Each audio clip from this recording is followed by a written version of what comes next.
2 million black victims of Americanism are waking up, and they're gaining a new political consciousness, becoming politically mature. And as they develop this political maturity, they're able to see the recent trends in these political elections. Any minority that has a block of votes that stick together is in a strategic position. Either way you go, that's who gets it. You're in a position to determine who go to the White House and who stay in the doghouse. You're the one who has that power. You and I have never seen democracy. All we've seen is hypocrisy.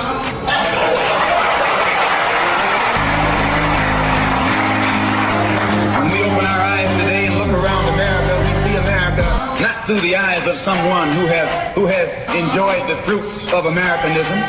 We see America through the eyes of someone who has been the victim of Americanism. We don't see any American dream. We've experienced only the American nightmare. We haven't benefited from America's democracy. We've only suffered from America's hypocrisy. And the generation that's coming up now can see it and are not afraid to say it.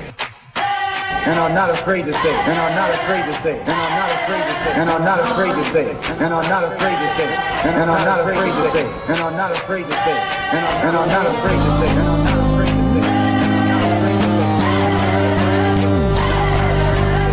And are not afraid to say it.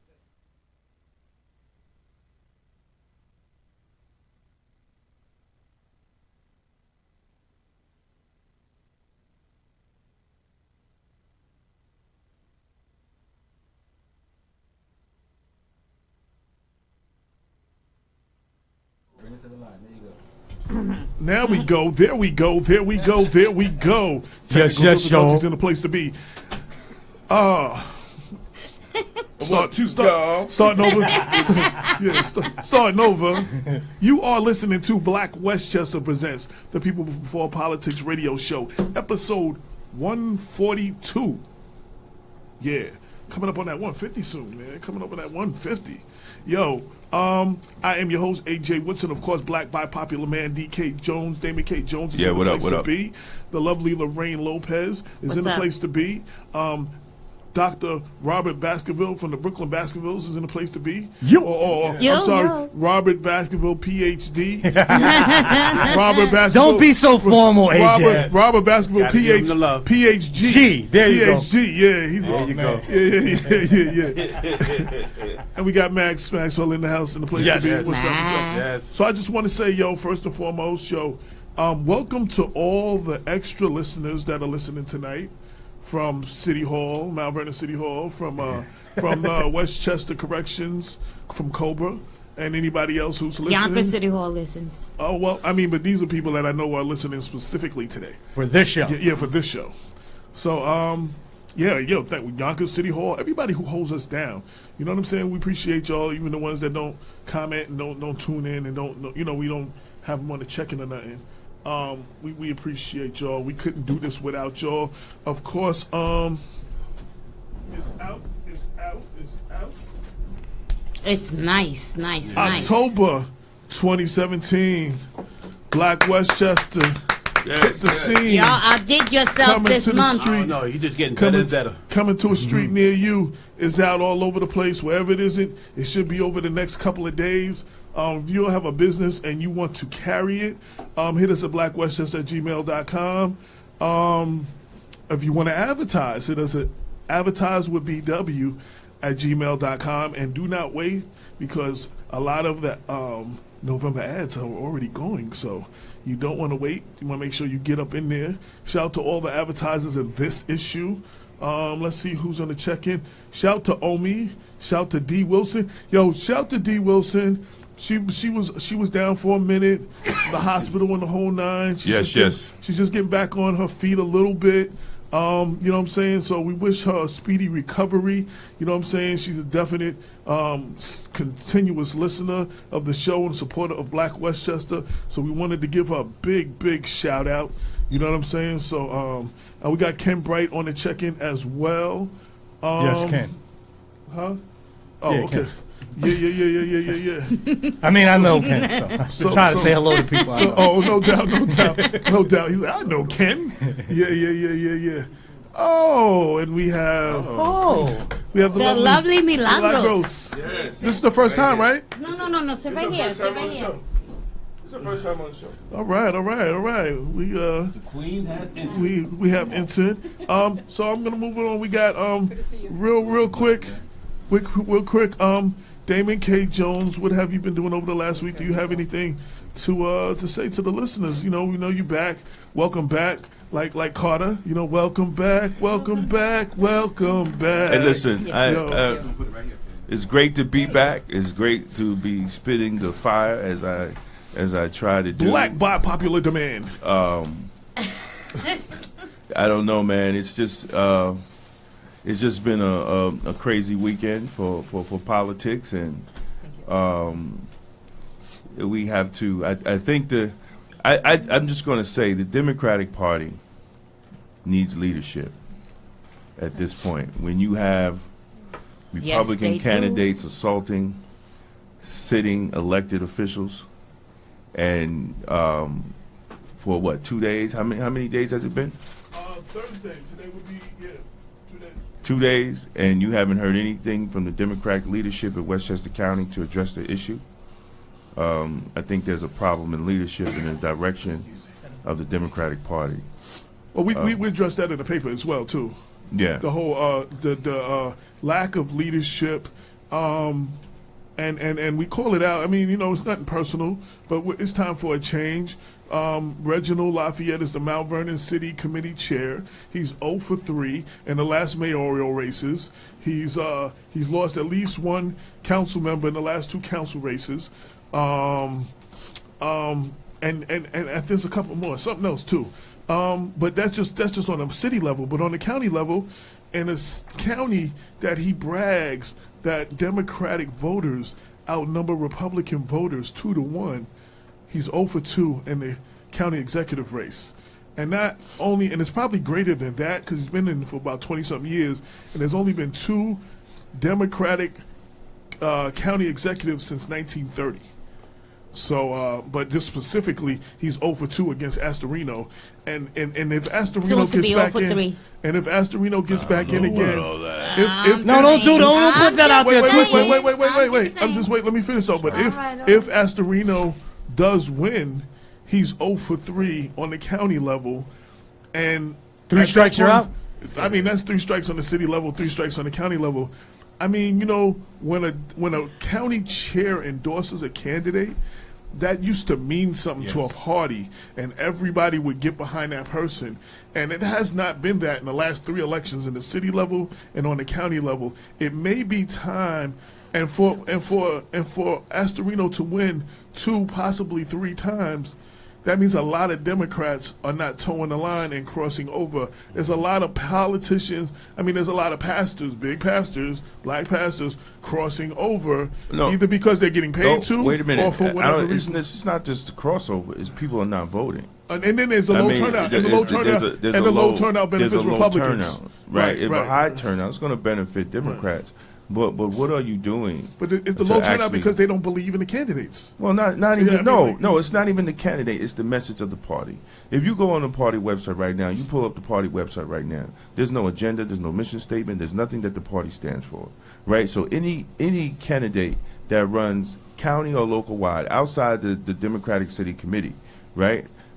What do they stand for? They have to stand. They have to stand on their own. There's no what they call talking points on what what the Democratic Party in Westchester County is all about. You could go to the state committee, you could go to the national committee. They have points that we believe in this A, B, C, D, E, F, G, whatever. There's no points that the Democrats actually believe in Westchester County. If you literally go on the website, so only thing you see is Reggie Lafayette, right? So upcoming events, director, official, vote, register. What do they stand for? Like, what does the Democrats stand for? And that is the problem, because there's no actual direction from the county level to say this is what we stand for, so they could relay that to the voters so they could come out as well. And so I think that is a big problem on the national level, too. there's a lot. The Democrats don't have their agenda straight on the national level too. Well, they have it. They have it a little better than what the local. I mean, the party itself, throughout the United States, they're having an identity crisis. You know, I mean, they definitely have an identity crisis. But the whole thing is that we need the type of leadership within the party. You could jump in anytime you want to, Malone. Please, I know you got something to say. Let me just say, first time on the show, we have Milagros, and I don't even dare to try to pronounce your last name. I got the Milagros part right. What's your last name? Lecuona. Running for White Plains mayor in the city of White Plains. Yes. Official Yes. People Before Politics. Welcome, first time guest. This is fun here. I mean, really a lot. We try to keep it interesting. But you can feel the energy. I mean, it's terrific. Just start. Well, you know, it's I was kind of wanted to talk. Because you jump right in. Because you are kind of just hitting on the nail the reason why I'm running for mayor. Right. I am a Democrat. And now clear that up because I have had arguments that you are Republican, right? And there were some Democrats that I'm hearing in White Plains that were saying that you really weren't a Democrat, you're a Republican, just on the Democratic line, and that's why they didn't vote for you. You understand what I'm saying? So clear that up. Yeah, I mean, this is the rumor that certain people were really spreading so that the Democrats would not vote for me at the during primary. Right. I am a registered Democrat, and I have been a Democrat all my life. Okay. So it's kind of interesting that almost of a sudden my opponent forgot that he also ran with the Republican Party and with the Conservative Party in 2009. So when he ran with those lines, it was fine. Mm-hmm. But now that I am running with those lines, because the Conservative Party and the Republican Party, they saw that I was a better candidate than he is. So now almost all of a sudden, because of that, it is a bad thing to accept the Republican line and the Conservative line. So when he accepted it was great. It was like, everybody wanted him. And now that that is another person that is getting those party lines, then it's bad. Now it's an issue. It's a hypocrisy, and he got scared, realizing that I was getting really lot of good comment and reaction from endorsements. Endorsement. He got only the endorsement from the police department in White Plains, and my understanding is that it was as a result of one phone call where the unions were said, you're coming back next year in June for negotiation, and that's what usually happens. Unfortunately. And so that's the only union that the mayor got. That's the only endorsement. I got all the others. Wow. That already tells you something. So they are only focusing in the fact that I got the Republican line and the Conservative line, but this is also to get people distracted in the fact that I am getting all the unions endorsements, right? Right. So when all you the run groups a primary, like the Westchester Coalition of Police Reform, and just Kenny Chamberlain. Oh, just Kenny Chamberlain. Not the Westchester. No. Okay. No. Okay. But she has the support of blacks in law enforcement of America. Okay. I should clarify that the unions that we all applied. So right. I should be applying even for more unions, and we are really looking into that. But I just got a couple of weeks ago also the Westchester Hispanic Police Benevolence. That's my brother. That's my brother. Oh, literally. Literally. Right, literally. Okay. That's my brother, Hector. Literally. Shout to Hector. Shout out to Hector. What up, Hector? AKA Napoleon, according to Alonzo. Oh, don't go there. Don't go there. There you go. So the thing is that I couldn't have been running a primary if I wouldn't have been a Democrat. So that in itself tells you that they were spreading rumors. I mean, you have to be from that party, the same Right. party, in order to run a primary. So if I would have been a Republican, I wouldn't have been able to run a Democratic primary. That's right. Right? So they are very scared, and they are spreading rumors left and right, so that my fellow Democrats then question things about what party I am. Now there is this cross party. It's very, very normal. Yes. And there is this form that is called the Wilson Pakula. Yes. That is Yes. exactly because of that, because the cross endorsement it's very common, and the Wilson Pakula is so that when you are from one party and you get endorsement from another party, then you accept that party line. Listen, I am very honored that I am being endorsed by parties that they are looking at me as the best choice for White Plains. And especially when you are the mayor of a city, you are supposed to be the mayor for everybody in the city. That's right. So, and we need, at the local level, we need to look what is common, the things that we have in common, and work around that in order to be able to solve the things that we don't have in common. Can I add an historical note here? I think it's important for all of our viewers to understand that the kind of the fusion candidacies, which your approach embodies, and the use of the Wilson Pakula really came into existence precisely to prevent progressive candidates from winning electoral office. And the candidate who actually prompted this reform during the mid-1940s was the Italian, he was really a socialist, communist, Congressman Vito Marcantonio, who continuously dominated Harlem politics when there was a large influx of Puerto Ricans and African Americans in combination with a lot of heavily socialist-leaning Jews. And because Marcantonio was the standard bearer for communism, and basically American form communism, and he really had a defeat-proof majority, his opponents in the Democratic and Republican Party enacted the law to make it much more difficult for these kind of fusion candidacies that challenge the two-party system to be effective. And so people should bear this in mind, because this is, in fact, a way of making sure that a candidacy like Milagros does not emerge to pose a real threat to the dominant two-party system. This moment in political history by Dr. Dr. Bob Baskerville. I'm sorry, I just read his biography. Well, thank Always you. on it, Thank you Doctor. so much. I mean, that Yes. was very good.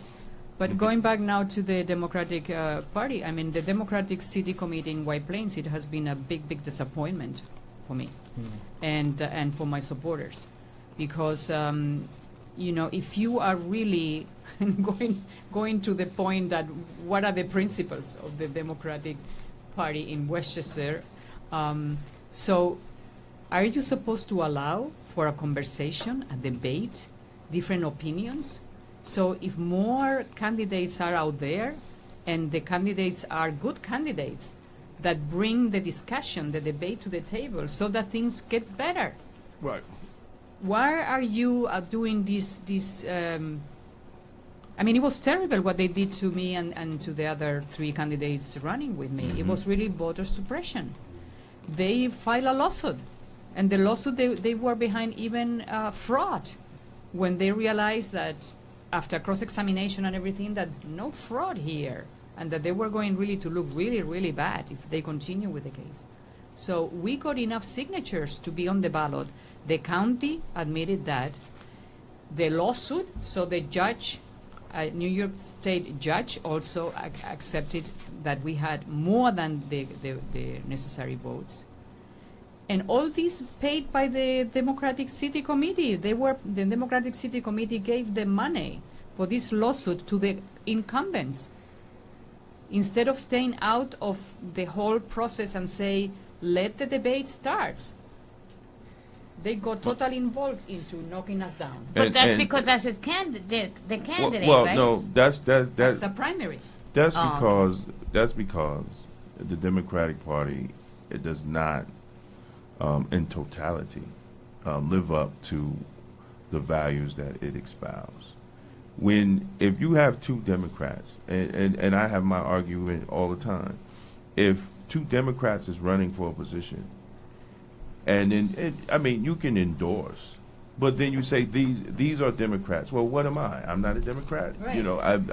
You were elected to city council as a Democrat, right? So now all of a sudden, because you want to challenge the mayor, you're not a Democrat. You lose your Democrat card because you want to challenge the status quo. This is the problem with politics, and unfortunately, the people are the ones that get screwed. Because people don't pay attention to politics, and then they hear that possible fraud, right? And it's all in the paper, possible fraud, Alleged. Yes, right? Yeah. But when you're cleared of it, it's just she's just on the ballot. You understand? And so even the press plays along with the BS, because if they said that you have possible fraud, they should have the same headlines that you were cleared of whatever fraud that you was accused of. But they don't do that. And that's part of the capitalistic nature. Go ahead. They should put party leadership claims baseless charge. No. See, we will put that. Right. We won't have a problem. We won't have a problem with putting that. But that is the problem. And I think sooner or later. And I've met a lot of progressive people that's in the party, but it's like, how do we break that? How do we break this stranglehold that they have on the party to keep good people? They're keeping good people that want to serve the community out. Mount Vernon is in the situation that it is because the party kept good people out. There wouldn't be some good people that won't run. Right. There's some people that I met good people that said, I would run, but I have young children, and it's kind of ugly, the whole situation here, and I don't know if I want to put my family through that. Right. But they would have been great on the council right now. But be real quick. I want to say Kenneth Chamberlain Jr. is tuned in, and he said leadership is compromised in White Plains. Black people either don't vote, and if they do vote against their own interests, it's time for a change in White Plains. Mayor Roach has to go. Black people, wake up. Most of your clergy have been paid off, nor do they have a finger on the pulse of what's happening in the community that they are receiving their tithes from. Couple other real quick. Yes, Sam Rivers, we will be addressing that topic. You're just going to have to listen and wait for us to get to it. What we did the Thursday night. We'll be addressing Thursday night. Lisa Best said, "Good evening, everyone. We are living in the times like no other. We need party reform. In fact, the introduction of the Reform Party during the Democratic primaries and the ability of people not belonging to a party to be able to vote reform should say something." D. Wilson said, "Thank you. She miss us." D. Omi said, "AJ is the man," and then he said, "My team," and a couple of other people on the check-in. Lisa gave me a shout out. Yes. There's a couple other people: Frank Trulio, Sam Rivers, Omi, Frank, Jennifer, Sam, Jennifer Wiggle Holland. Youngest voice. Okay. Kenneth Chamberlain Jr. Lisa Bass, we already said. Okay, so that's the tune in. I just want to get and the Future Society just checked in. Shout out to Larry Fair. Big up, Larry Fair. What up? I want to add that because we have spoken about the failures of the leadership of the Democratic Party of Westchester. For one, I think the absence of a real policy vision is characterizes not just Westchester, but I think the entire national party.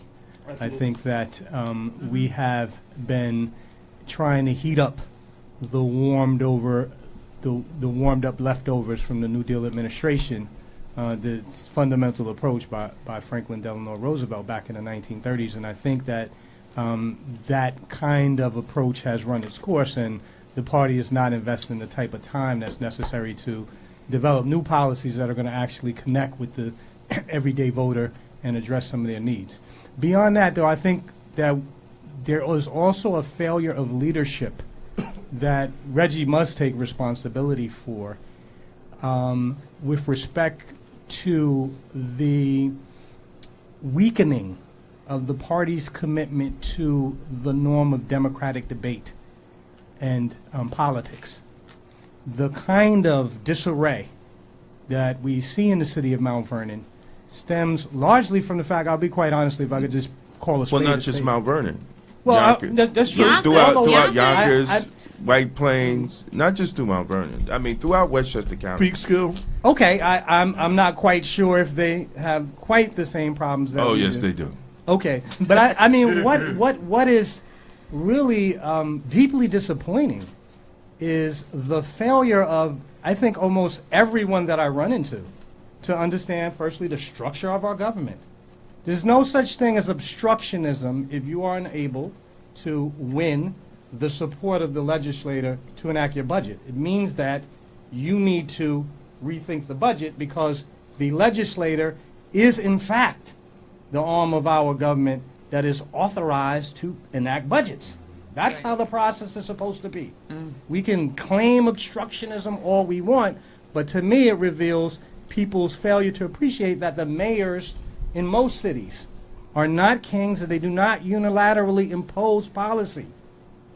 So the inability to work together seems to me to stem firstly from the mistaken belief that somehow or the other when you elect a mayor, she is going to do whatever they want. If Milagros is elected to the mayorship of White Plains, she just cannot go in there and tell people what to do. She can suggest her approach, and they're going to give her feedback based on their understanding of the interests of people, and there has to be a meeting of the But minds. that's somewhere not what in the is middle. happening in White Plains right now with this No, mayor, I don't right? doubt that. I would agree with you. Right, and I can invite you tomorrow to go No, to no, the no, I Common don't- Council meeting. There is going to be one of the items is to pass some bike lanes for $1,500,000, and the people in White Plains don't know anything about it.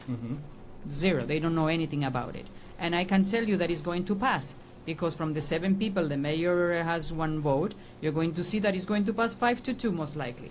Because there I are take only it 2 you're people, opposed. because there is only 2 people, including myself, that is always questioning when monies are being wasted, and the citizens of White Plains are not involved in the process, in the participatory process of giving their opinion. And this is every month that there are items to pass is the same thing with this mayor. It's all deals behind doors. And I think your point is also that the citizenry must take responsibility. Democracies don't work without active citizens. Yeah, but this is a very interesting weekend, right? It's Yom Kippur, so it's Columbus Day is coming. So they put this kind of approval also tied to a schedule that they know that people have other things in their minds. It's all planned. We need to bring term limits to all these positions. Yes. Yes. Because what happened is that without the term limits, this problem is about, keeping the friends in place, keeping the businesses that they want, instead of saying, you have 2 terms, and you do your work, and then you're out, and next energy comes in. And so all these interests that are personal interests are being created around preserving the power are not there. Absolutely agree, especially the I term agree. limits. 2 to 3. If you haven't done what you were supposed to do in 2 or 3, like when Mayor Davis was running for his 5th term, my problem is if you haven't accomplished what you wanted to in 16 years over a 20-year period, I don't know if you need 4 more years. You know what I'm saying? Like, I really don't think, that was my stance on the whole Mayor Davis must go. I mean, I felt that he had spent, he got into office January 1996, And the world was a very different place in January 2016. And the person that ushered us in 1996 cannot be the person that's ushering us in 2016. Now, we did get change, and the change is not necessarily for the better right now. But, then we got to continue to participate and do our part, though. Right. So. In technology is changing so drastic and fast that when you have a person that has been 16 years old in let's say leadership position of that kind, if he doesn't bring all the time new energy into City Hall, the city is missing a lot of new initiatives that will benefit all the citizens just by keeping the same old in place. And I think that's why one of the things that people thought Richard Thomas would be good, because he was a millennial. He understood a lot the modern technology. He understood all of that stuff. So you know what I'm saying? They thought it would be an upgrade, but as of yet, it has not turned out to be that way yet. So Well, it's a combination also of new but also experienced. So it has to be a balanced thing, like everything. Right. I think. Let me add. Whether one is new or experienced, the most important qualification for office is integrity. Yes. I agree. Yes. And in my judgment, that is what is sorely lacking. It is sorely lacking in the leadership of the city of Mount Vernon, specifically Mayor Thomas. I like that. Did y'all check that out? Just so there was no mistake. He took off the hat. I want to make sure. Believe me, because you already know. So this is nobody else. This is me. Let me take the hat off so you see my face clear. Tell y'all how upset I am. Well, anyway.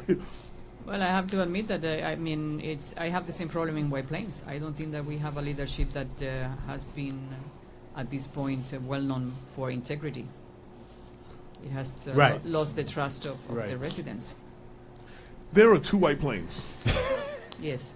There is White Plains that lives up to the name White Plains, and then there's Ooh. the other side. Seriously. Yes. I mean, seriously. And there is, and it's the other side that's not, the interest is not being always considered. You know what I'm saying? There's more than just the people that are in power. There's a whole, White Plains is a very diverse city. And the diversity the government does not reflect the population. And that's usually a problem in any city. You know what I'm saying? When the government does not reflect how the population looks, that's always the problem. Well, the nominating committee, we're going back to the Democratic City Committee. The nominating committee had a Hispanic, and she was doing an excellent job.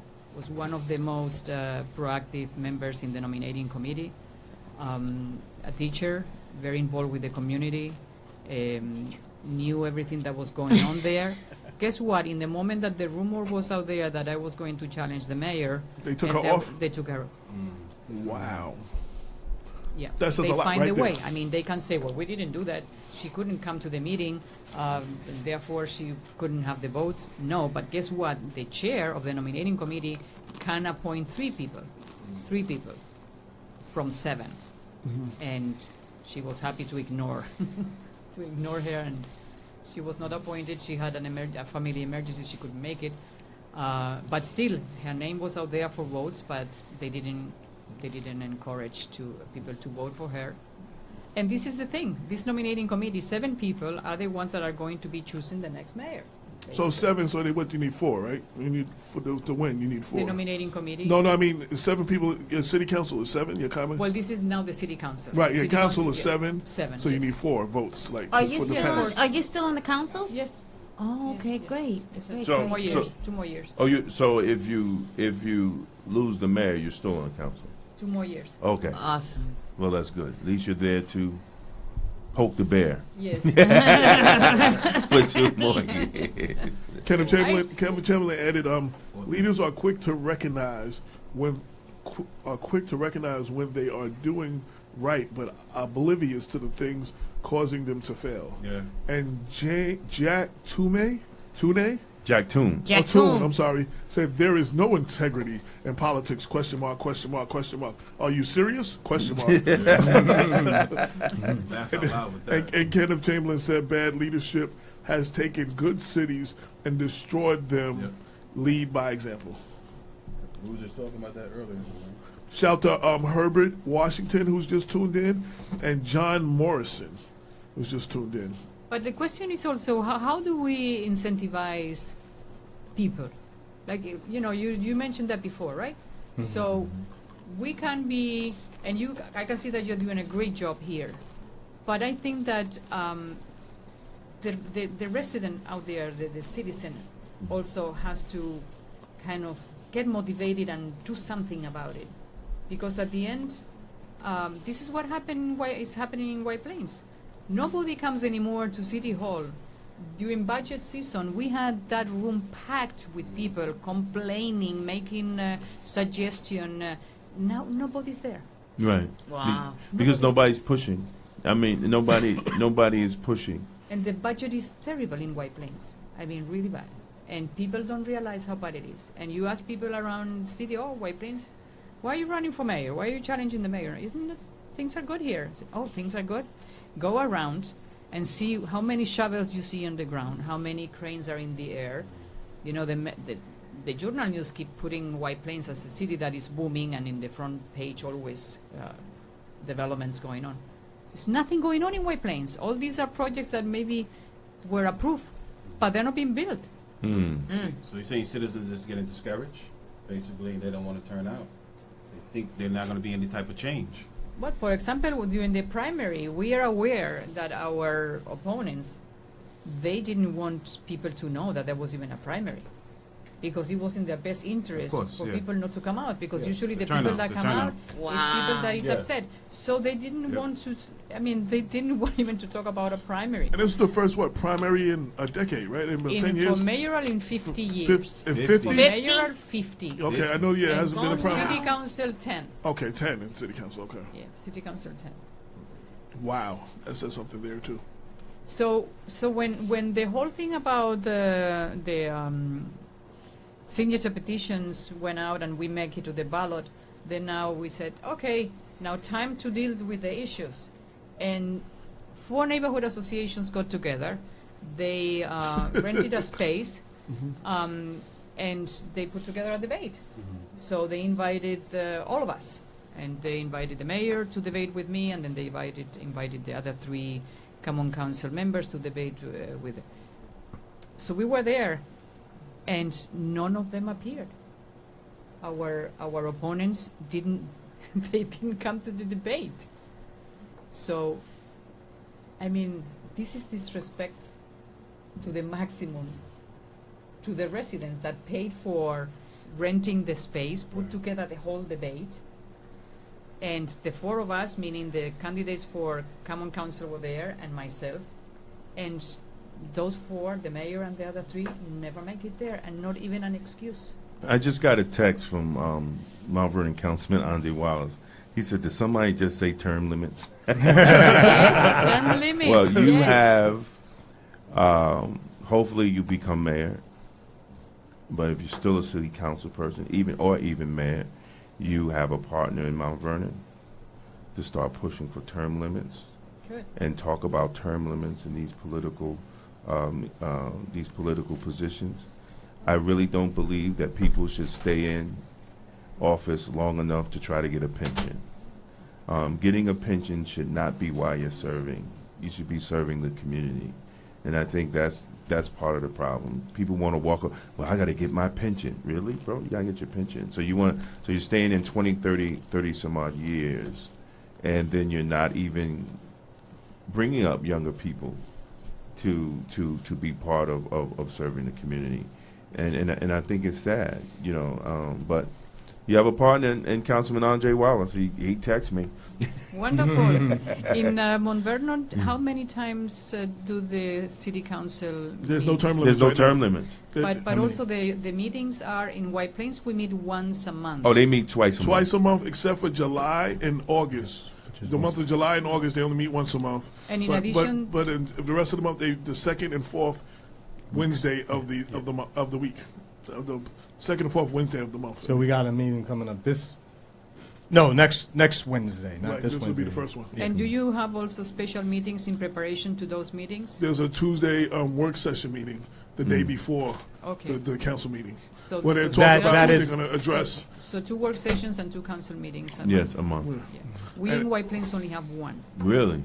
Wow. One common council meeting, which is usually the first Monday of the month. Wow. And then there So is that would a be this work week. session that Yeah. is, Tomorrow. this tomorrow. And the work session, it's a joke. Because the work session is supposed to be, as the word says, to go over the items that are Right. The supposed to work. go for approval. Right. No. Well, a lot of work sessions in Mount Vernon is a joke too, but they have they have one more than y'all do, so they have 2 jokes instead of just one. You know, people will probably not agree with me, but I think one of the big problems that confronts many of the cities in Westchester that I know of is the fact that the city council position is a part-time position. I do not think that you can have effective governance and input from your legislator. The legislator is the lawmaking branch of the government. It is the branch that most directly represents the people, and yet folks are reduced to doing the people's work on a part-time basis. And I don't know why we would think at all that this could succeed. It's a terribly flawed model. The kind of problems that and challenges that each city confronts requires their legislators to be working on a full-time basis, 40 hours a week.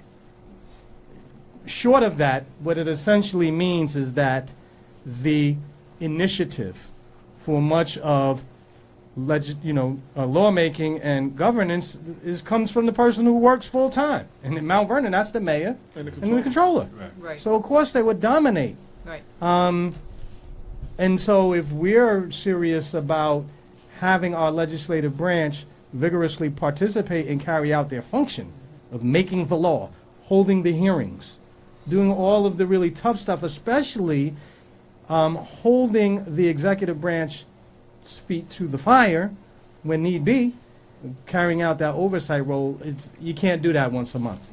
Right. But let me ask you this. Mm-hmm. If we bring term limits, Mm-hmm. I mean, and each, let's say two terms, each of them 4 years, right? Mm-hmm. And you have a full-time position. Mm-hmm. Let's say that you are a doctor. I Mhm. didn't want to say a lawyer, because most of the legislators are lawyers. Let's say that you cannot stay away in a full-time job for For 8 8 years, years and and then get then your- come back and recreate your clientele. And so Right. that needs to be revisited both at the same time. Or you Well, know, I would agree at the Right. same time. so But the this same is- thing with the mayor, though. I mean, if the mayor served 2 terms, then they go back into whatever they got to go back into. Right, but what happened is that, as you know, when you are in a mayoral position, you make also connections. Exactly.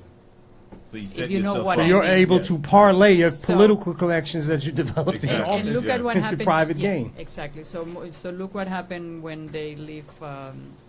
Most of them when they leave, their positions. They're situated when they leave. Look, Right. look, check out. No, simple. Look at Mount Vernon. Like all the politicians that have been in office, right? I was going to read this. Good. They own multiple pieces of property. A lot of pieces of property. While the city's starving. Huh. The mayor, the current mayor, he hasn't really had a real job all of his life, in his whole life, a real job, right? Now he just bought a house. So, politics is a come up for a lot of people. It's a game, it's a hustle. Yeah. It's not about the people, because if you are serving the community and the community is starving, literally, and you walk out of office with 4 or 5 pieces of property, there's a problem. Yeah. There's a problem. I believe one of the old-time elected officials, what was the saying? If you see a politician that gets rich, you see a crook. Mm-hmm. You understand? So I mean, we have to call it like it is. It's no way that a city the size of Mount Vernon and the condition of Mount Vernon, but their politicians are well off, but the people aren't. Politicians and the preachers. Right, and the preachers, politicians and the preachers are living good, but the people are not. So something's wrong with this system, and something's wrong with this picture. When we see that, there's nothing wrong with getting into politics, but people are getting in politics to get rich. But you know I know Lorraine been trying to say something for a minute. No, you keep putting your hand up like. Nah, no, I wasn't. You can't see that, man. She got some money on the way. But I know. I better have. But you know though, when I was a city council person, first of all, the Democratic Party tried not to allow me to make a vote unless they agreed with it. They wouldn't. They wouldn't let me vote on the budget, or try not to let me vote on the budget. If they called me, they would harass me. The other folks will call me and say, Lorraine, you're not voting on this because we don't have X amount of jobs and stuff like that.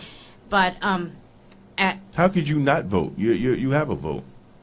No, but they would want me to vote against everything. They would want me to vote against everything because. So that's kind of like not having a vote. Because the deals that they were making with the mayor at the time were falling through, and so therefore I had to.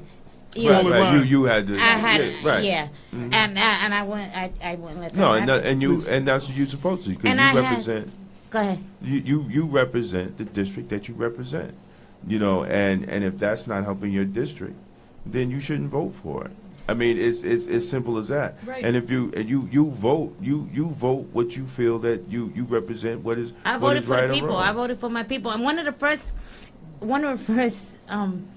lunch meetings I had with a developer, he straight up told me, "Listen, the last person that was in your seat asked me for $90,000. How much do you want?"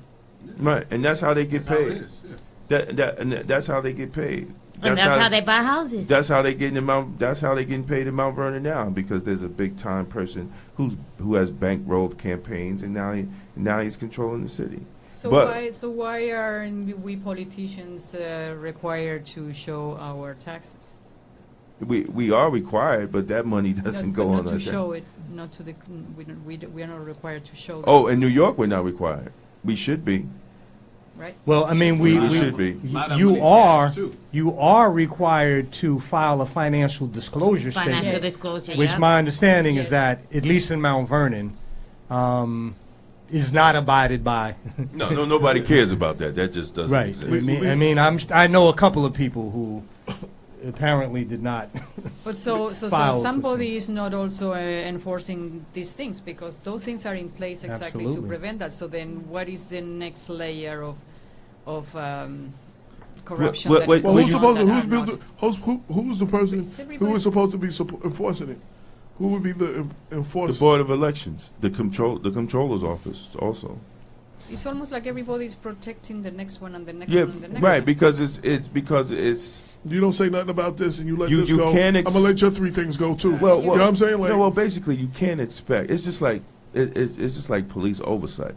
You can't expect the police department to investigate itself. You can't expect politicians to turn in dirty politicians, unless turning in the dirty politician benefits their politics. That's how it. That's how it is. Look at Cuomo with the commission. He got under fire because he found some things, and he shut the commission down. And then Pereira said, "Hold up, mister. No, we want all that now." And then Cuomo was under fire. Yeah. Politicians do not want to send other politicians to jail, because everybody has dirt on somebody in this type of game. And when one comes down, have you noticed that a whole bunch of them come down? Because that's happening in Yonkers. Right, because they're all tied in it some way or another together. So when that domino falls, you're going to see 3 or 4 come down with it. Lisa Best said term limits definitely. People are still holding office that were in office when I was younger, and that's a problem. She said we need to stir the pot and keep the politics from getting stagnant. I agree.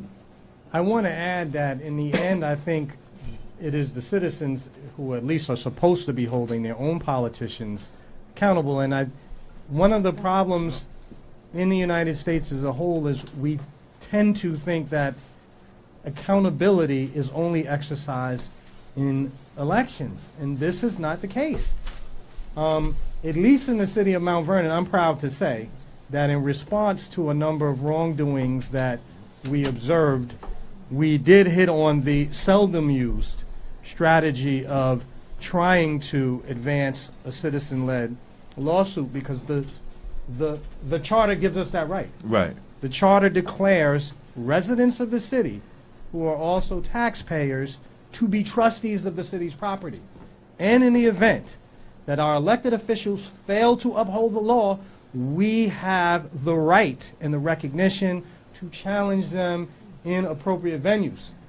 And that, I think, while it takes some doing, it takes effort, but thus far I don't think the citizens have made full use of all the tools that are available to us in the event that our politicians become disconnected and no longer represent our interests.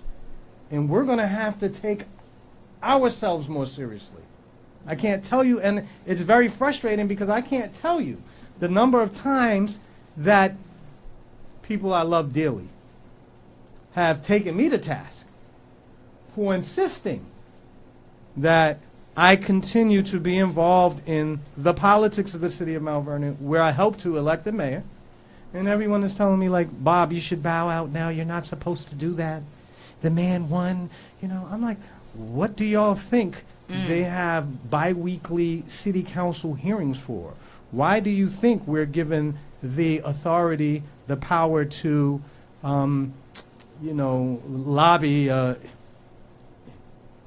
put a pleading to our elected representatives? That's a vibrant part of America's democratic traditions. And yet citizens, either because they don't have the time, they don't have the interest, they do not have the inclination, refuse to take those responsibilities seriously, and then look to blame everyone else. The blame, we can look to ourselves for the blame, to cite that well-known adage, the citizens get the leadership they deserve. And quite honestly, we are terrible citizens in my view. There are certainly factors that account for this. We live in a very rough and tumble capitalist society, and people can only go home, and it's terrible. Well, all we could do is go home and rest. Afterwards and get up. It is a grind, and it's a very difficult cycle to break, but we have to break the cycle of lack of participation in any serious way. I agree. Do you agree? I agree, Bob. Another word from Dr. Bob. Well, I also want to go back. I also want to go back to the Democratic Party. Mm-hmm. When you attend the Democratic City Committees in White Plains, Mm-hmm. there is no debate about anything. Mm-hmm. Now, next month, we are supposed to be voting on the New York Constitution. Do you see it? Do you hear anybody talking about it really in an open debate where then the voter can go and have an educated opinion? So what happened with affordable housing when all these luxury units are being built? Is that a conversation that goes on the Democratic City Committee? What happened with police reform? Is that a conversation that's going on in White Plains? Nothing. It's all about, okay, we have so much in the budget, and we are going to be now having this gala, and of course now lately, because of these challenges, how much money are we giving to our candidates so that they can fight the other Democrats? And finally now they started talking about helping Latimer. But there is no substance. There's no conversation, and people, 10, 12 people that goes there monthly and sit there, it's pathetic, because you can see that in the moment that somebody's trying actually to talk about something, it's, oh, I'm too tired, so I better leave. Right. I just want to say, again, I'm not going to answer I've just got 6 more messages about to want to know if we're going to talk about. We will address Thursday, so yes, tune in. Yeah, we're going to address Thursday. Because I'm just like, I didn't want to read them individually. I'm just like, I just got text messages now. So Yeah, we're going to address it. We're going to address it, but we got some other things we got to address. In the room is a good friend of mine. It's my brother from another mother, man. Yes, out in sir. Long Island. My man Darren Green, who also represents blacks in law enforcement out in Long Island. And welcome. Welcome. And Thank you. I think this is also you can definitely join in the conversation, Milagros, because we are talking about police reform, and I remember you and Kenneth Chamberlain had sent out a press release about how the police departments, especially White Plains, but the majority of police departments in Westchester were not responding to the FOILs, the FOIL requests. I believe that was the ACLU FOIL request. yes, Yes. Right. Yes. on the screen right now. Right, but in Long Island, we had a situation in Long Island where a black retired correction officer was viciously assaulted by three. Was it three of them? It was three, right? Yeah, it was three. Yes. Yeah, three Nassau County. It was no. What was it? What police department? Garden City. Garden City police officers. And as law enforcement do, right? They support their brother and sister law enforcement officers. Brother Darren called a press conference in support of black law enforcement On the screen now. or organizations calling out support for Brother Lanier because he was brutally assaulted and very disrespected by the police department, and trying to find information, the identity of the officers, and getting proper reports in response. So we had a press conference. Brother Darren called a press conference, and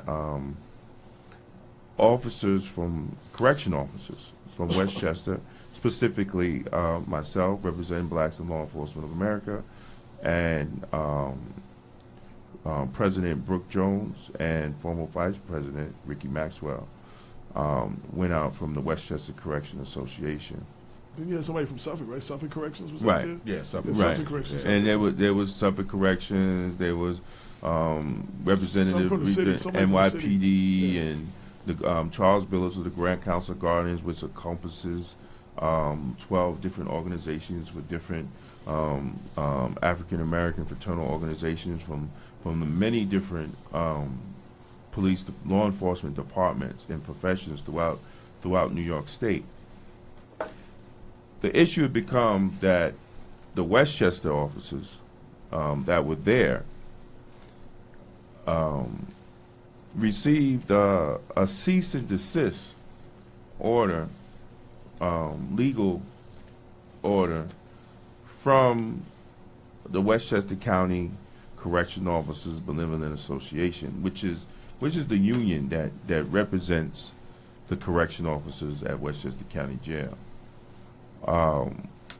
It become to our understanding that one of the main reasons was the press conference that WCA, myself, attended in support of Officer Lanier, and the press conference was called by Darren Green. And they spoke on an incident, a speech by Corey Pegues, who is a retired commander of NYPD, and he's a friend of the show. He's been on the show a lot of times, where he was just explaining that there will be a scenario one day when black cops are being shot at or killed. There's going to be a scenario to save their life, they might shoot back. Because, New York State has a history of black cops being shot at or killed by their white counterparts while in plain clothes working as detectives or off duty trying to make an arrest. Governor Patterson, after the death of, and I'm just trying to lay this lay this out. After the death of Christopher Ridley, who was mistakenly shot in White Plains by Westchester County Police, Governor Patterson did a police-on-police shooting task force where he brought professionals from all across the country to study what this phenomenon, the study, they call it a phenomenon, but if you've been in black law enforcement, it's the history in New York of being a black law enforcement officer that you have to watch out for this. Right. I spoke at the panel. At that time, I'm the Northeast Region President of the National Black Police Association. I testified, right? They had the testimonies here at the Westchester County Center. Ron Hampton, at that time, who was the executive director of the National Black Police Association, he was as advisor to the actual panel. So I actually know what transpired. One of the key findings in that report, and everybody can pull it up, is the police-on-police shooting task force, former Governor Patterson, that racial bias, conscious or unconscious, plays a decision for a police officer to use deadly force. Now we're out there. So why do we get a cease and desist as correction officers supporting our brother correction officer, retired, who has did his time? We get a cease and desist from the union. Their claim is that it's getting confusion that they have been receiving calls that they're supporting a correction officer. Number one, even if you're a union, why shouldn't you support your brother correction officer who was viciously assaulted and wronged? Whether it's a police department or anybody else. You're a correction union. You're not a police union. Number two, as a black union president, President Alonzo West, he should understand firsthand of what we face as black law enforcement professionals in New York State, the unbiased and implicit racism that exists in law enforcement. Number three, to use your position as a union president to try to silence union members from organizing and speaking out on issues that affect them as correction officers goes against the very grain of what the Constitution and what civil rights was all about. Well, then go on, Darren. Listen, I completely agree, man. And listen, we talked about this prior, just briefly, with you and filling me in, and I think the issue became when the cease and desist is completely absurd. Like you said, for a union president to viciously, morally, come out and attack a fraternal organization that is doing what they're supposed to be doing, which is keeping their members informed as to the day-to-day operations of their livelihood, of the job that they do, is really scary. That in this day and time, that they would even feel that they feel a little pressure. And what happens is, if you want to look at the term and say, well, the chickens have come home to roost, is that because for a long period of time, those of us in law enforcement, particularly blacks in law enforcement, were not paying attention to contract negotiations, to things that were going on. Mm-hmm. So now that you have raised the bar, now that you have gotten people educated, now that you have gotten people, involved in the process of paying attention to know what's going on and supporting other brothers and sisters in law enforcement, particularly in corrections throughout the state, whoa, Houston, we got a problem. That's okay, right. And I can understand where they could feel the threat because, as they say, silence is betrayal. So for so many years, our voices were silent. Well, no more will our voices be silent. And now with us coming off the bench and getting into the game, they want to say, foul on the play. Right. They want to throw the flag out. Can't happen. Right. This is all legitimate play. Right. Okay? But because they did to lose control, and I'm pretty sure Alonzo is getting some backlash from some people somewhere throughout this county asking him the question, Why don't you control your leader? Bingo. Now listen, I was trying to be polite on the radio. I can't do that. Exactly. Put a leash on them, mama. Yeah, right. I was trying to be polite with that, but y'all know where I was going with that. This is the type of radio show, brother. You can say it. Yeah, listen. You know, we holding back because Milagros, this is her first time. You know, get a handle on you. You better get a handle on deep breath over there. I appreciate that, but please be my guest. Yeah. That's what it is. And so now, you know, he is in a position where he's saying, what can I do? You know, so the best thing is attack. You know what I'm saying? At least to show you're doing something. Yes. Even if you know it's not going nowhere. Well, I mean, I sent them letters and I tried to come. You know. Right. We tried a few tactics and you know. Right. And it's all gonna come back to bite. So you know, unfortunately, my brother Ronald, who was part of this scenario, and I think one thing you had brought up was that some information that it came back to, I guess, Alonzo at some point in time was some information that came back from Nassau County. Well, I'm here representing, you know, the blacks in law enforcement from Long Island, and I'm from Nassau County. And there is nothing that we have said or transpired or transcended anything in a negative way, you know, to Westchester County Corrections, to Benevolent Association, to make them even think that we were wait, hold on. No, it's not.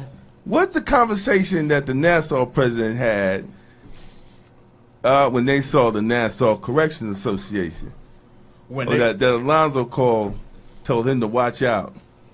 Well, tell the truth. Yeah. Well, you know, and again, there's the threat assessment. Right. Okay, that there is a presumption that we're going to say, whoa, we're going to start doing union work, and it's not doing union work.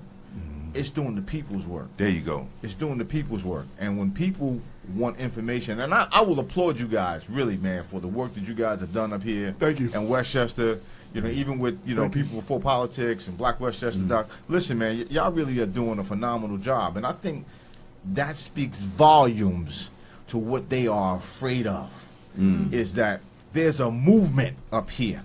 There is people hitting the bricks. There are people on social media. There's the information in a newspaper. People have access now. And when you have access and you have information, y'all dangerous Negroes. And y'all gotta be stopped. Well, thank you, sir. Yeah, y'all gotta be stopped. You know. So, but yeah, brother. I just wanted to clear up the misconception that the comments that were reported back to Alonzo were made they reported. Or that were made. No, you just go. This is right straight to him. Oh, you go into Corey's spot. Straight to him. This is the introduction to him. All right, next up, coming to the mic is Corey Pegues from Law Enforcement Alliance. You don't got to play the whole thing, though. That's rather. Good morning, everyone. My name is Corey Pegues, COREYPEGUES. I'm a retired executive deputy inspector from the NYPD, and I'm also the author of the book, Once a Cop. Now, it's pretty sad that we're here today. You know, we've been to countless press conferences over the years about this thing. You know, for me, what's more important to me is what's happening like in South Carolina. Here we have Walter Scott clearly shot 8 times in the back on video. The police can't change the narrative, but this man is set free by a jury because one of the jurors that don't look like him don't want to put them in jail. Now, so we're facing, this is what we're facing. Either we're going to be a society that live by rules, regulations, and laws. And I'll be the first to say, after being a cop for 21 years, and over 20 years, over 28 years, 25 years, 28 years, 20. We got hundreds of years of experience here. We don't hate the police, but we despise bad police tactics, and bad police policies. And it is now time for us to come together, us, meaning everybody, black, white, Asian, Chinese, Puerto Rican, to come together and say, how do we want American policing to look like? Because the only reason he's not shot and dead is because he didn't reach for his waistband. That's right. So these are facts here. And he would have got shot, killed, and they would have changed the narrative. I mean, I don't know what else Black America got to do before the police start respecting us. No longer, and I'm calling out all black law enforcement in America, cops, sheriffs, correction officers. If you're part of law enforcement and you keeping your mouth shut about the things that's happening, then you're part of the problem. That's right. You are definitely part of the problem. So I'm calling for all black law enforcement and black, I'm talking Asian, I'm talking Puerto Rican, because policing, it started with slave patrols. It is what it is. That's right. It's a male white dominated field around the country. Unless you're in like Chocolate City, Atlanta, maybe Alabama. They got a couple of towns that's mostly black police. For the most part, male white run police departments. And if you're part of it, you need to start speaking up. That's right. Now, if it's all about you, you got a house, 2 cars, and white picket fence, I get it, you made it, that's what it is. Right. Well, don't come around us saying that you're part of us, because you're not part of us, you're part of the problem. I'm calling out all black law enforcement in America to start speaking out. Speak out for something or be part of the problem. And that's what needs to happen here. And Ron, we here for you. Right. We're going to be here for you. And we'll be out here if it's 10 degrees or if it's 90 degrees. Because no longer we're going to have a press conference, say, no justice, no peace, we hate the police, and we disappear. We're here now. We're not going anywhere. That's right. We're here to stay. And we're going to support him and Fred until we get some justice. And I don't forget the no justice, no peace. We want good police in our community. We don't care if the cops are black, white, or green, or purple. We just want the cops to come to our community and treat them just like they treat this lovely city right here, Garden City. You should see how they treat the residents. $1 million homes over here. You go 3 miles down, they got $200,000 homes. They got projects 4 or 5 blocks down. Different policing. And we know a little bit of crime over there, but everybody black is not a criminal. Scott, he's retired. And I'm pretty sure, I wasn't there. So, and I'm going to keep it quiet, but I wasn't there. But let me just figure out how this went. They approached Ron, a 20-year in good standing retired officer, and they don't know. I'll give them the benefit of the doubt that they thought he was the suspect. And they came and accosted him. I know what came out of his mouth. Yo, hey, I'm on the job. Leave me alone. Hold on, what's going on? It's not me. But they don't give us that opportunity. That's right. When they see white guy and he says, I'm on the job, oh, show me your ID. Black man, I'm on the job, you ain't on nobody's job. Wait till we finish, we'll sort this out later. No longer we doing that, because you know what, this gonna be the soundbite that y'all gonna put on the news. And I don't care, this is the soundbite. Eventually, to all these white cops out there, you know what's gonna happen? One of these law enforcement officers that's off duty, you're gonna approach him, and guess who's gonna be laying on the ground? It's going to be you. That's the soundbite to put out in America. Y'all going to keep treating us like we're pieces of dog mess.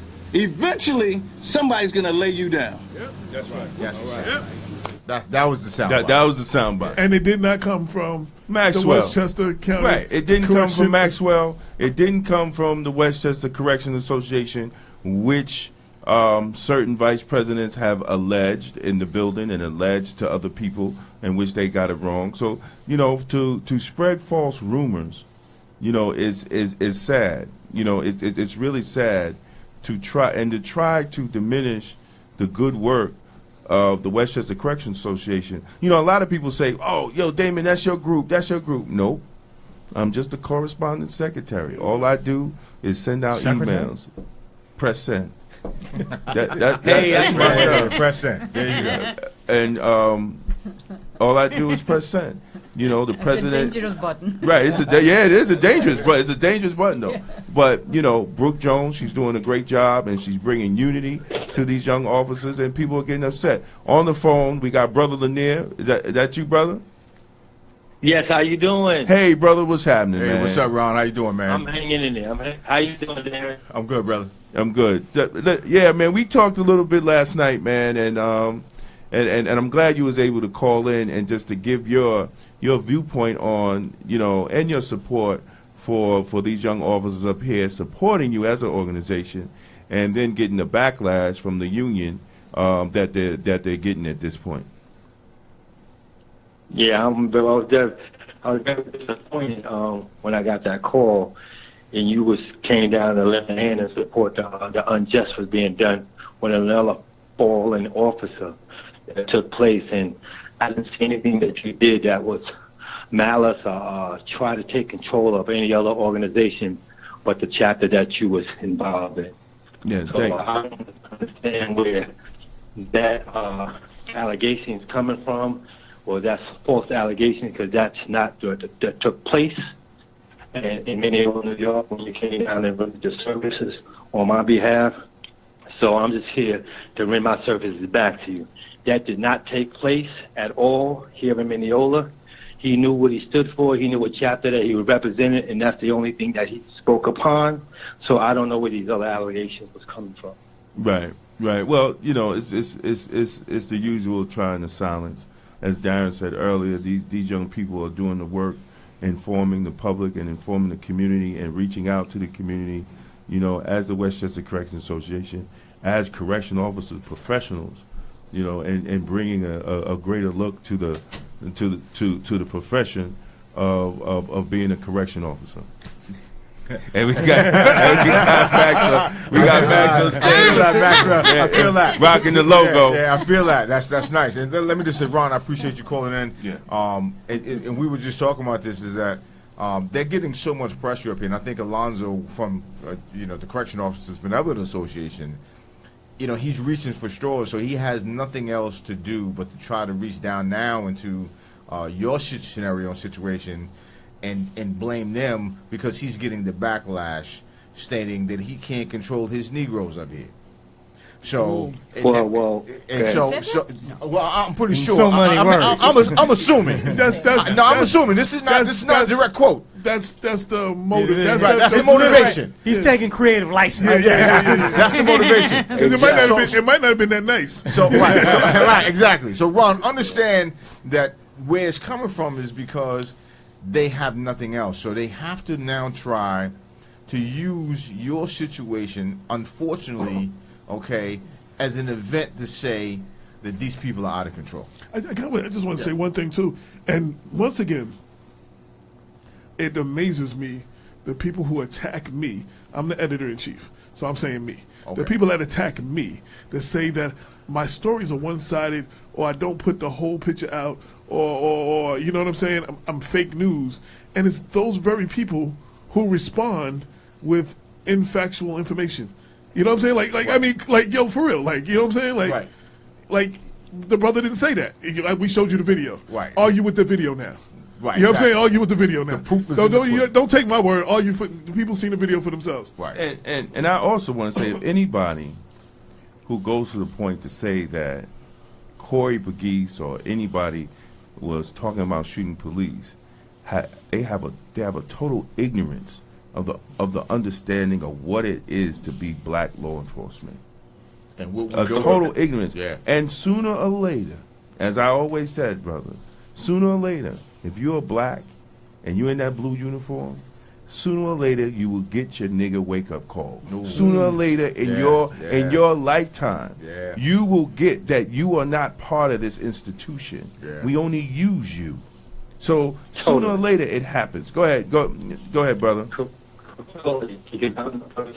I experienced it for myself, because I would never thought in a million years that I give you 4.5 years in the military. I worked at Ground Zero 6 days after the towers fell. I give you 22.5 years of law enforcement.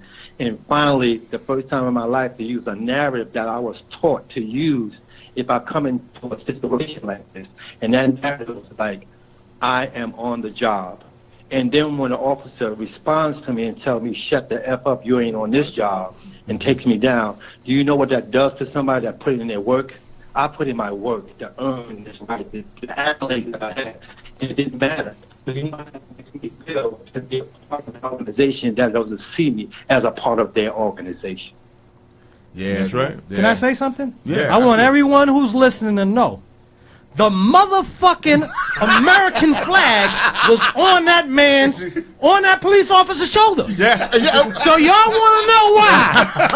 Motherfuckers do not want to stand up and salute the flag? That is why. Yeah. The flag was still there. The flag was still there, everyone. But that's Sorry. know this, Hold on. Culture. We know the reason why we kneel. We know the reason why we join the hands. We know the reason why we're not standing for that flag. Because that flag was supposed to symbolize for all people. That's But right. when we're not symbolized as all people, as just unnecessary. That's why we're not standing. It has nothing to do with nothing besides what we mean. There's one purpose. It has nothing to do with taking accolades from the military, people that got shot or murdered, fighting for our country. It has nothing to do with it. But this is what they do. They try to switch roles and make that a focus point, and that is not even the focus. Right. And you know what? And the further and to back up one more thing that he said, you know, we make a big deal about the Confederate flag. More atrocities were committed against the black man under the American flag than the Confederate flag. Slavery was under the American flag. Jim Crow was under the American flag. And I could go on and on and on and on. All of this went on under the American flag. You understand what I'm saying? So, well, we want to forget that. We don't really want to rehash that because at some point in time, the old adage saying is, why can't you just forget about it? Yeah, but they don't, you know what? And no disrespect, but they don't tell Jews about an incident that did not happen on this land. They don't tell American Jews, why don't you forget about the Holocaust that did not happen on this land. You know what I'm saying? They don't tell American Jews to forget about the Holocaust. No, they don't. No, they don't. But I want to go back to what Barbara just said. And this is critical. And Ron, I hope you hear this. And it may have been a little funny to us in here. But the reality of what you said, and the flag was still there. Yeah. Right. As a symbol of American pride. Okay, so but the American pride on that arm that was hitting him, exactly that flag on the was arm right that there, was swinging down on a black man. The American pride was something to be prideful of. Okay, so like again, where do we fit into this? You know what I'm saying? It's a problem. Milagros, can I ask you a question? Sure. You're Latino. Are you of Puerto Rican background? No, from Spain. Or you're from Spain? Yeah, the Canary Islands. I do want to say that this has relevance to what's going on right now over in the U.S. territory in the Caribbean. We Americans who are living on the mainland United States should be absolutely appalled. Outraged. Yeah. Puerto Rico? That's right. Yeah. Over how Yeah. Puerto Rico and some of the other islands are being treated. And it's very clear in the president's remarks. Yeah. He doesn't give a People shit. are outraged. It's just that I mean, it's people dying. the president isn't listening. No, right, but I want everyone to country understand in that full this- is not outraged. Well, there are no. groups No. of people that are outraged. Right. There are groups of people that's like, that's over there. But my point is that these are ongoing incidents. That's right. It's not like we're talking about in the past. We're talking about today in the present. Whether it is individual brothers and sisters being struck down by police officers or the entire federal government and our commander-in-chief. See, you know, it's funny you brought that up. Malagos, I'll let you answer that. Well, I was actually this morning reading the paper, and the mayor of San Juan, it's a woman, and I don't know. I don't know if Trump has something against women or what, but it seems like there's another layer also there, right? Yes. But this woman, it's the mayor, is begging for help, and trying to convey to people how bad the situation is. And here is the president just tweeting something about how badly he's been treated. I mean, he doesn't get it. I mean, these people dying there that needs help. Put all your personal stuff aside and bring as much help as you can to people that are citizens of the United States.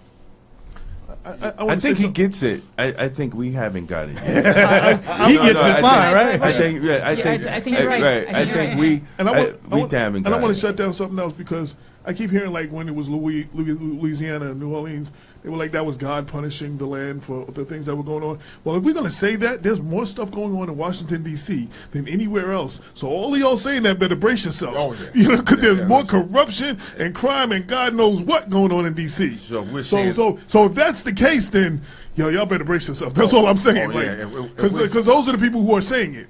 You know what I'm saying? So if we're saying that God is dissatisfied with His people, we're taking it from a biblical standpoint. Right. I get it. We can dive into that heavy, but I want to just piggyback on what Bob and Margot said is that every time we have a storm, if we didn't learn anything else from Katrina, we should have learned how to respond proactively versus reactively.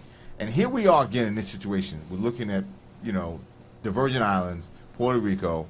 And they haven't even solved Houston yet. And they haven't even solved it. So my thing is... I'm saying Houston was first. We tell millions of people to evacuate from states.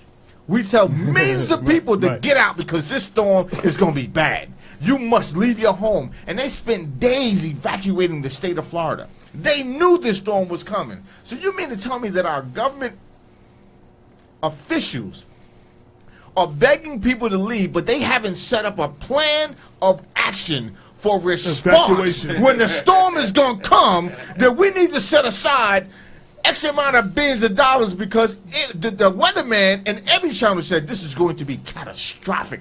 You mean to tell me we're sitting here today still talking about, well, when the funds going to come? Well, but see, and that's a hypocrisy of government, because for years when you say we want to lower your taxes, people don't understand that part of your tax money is going to programs like that to help people. So when Trump comes in and he chops FEMA in half in his budget, right?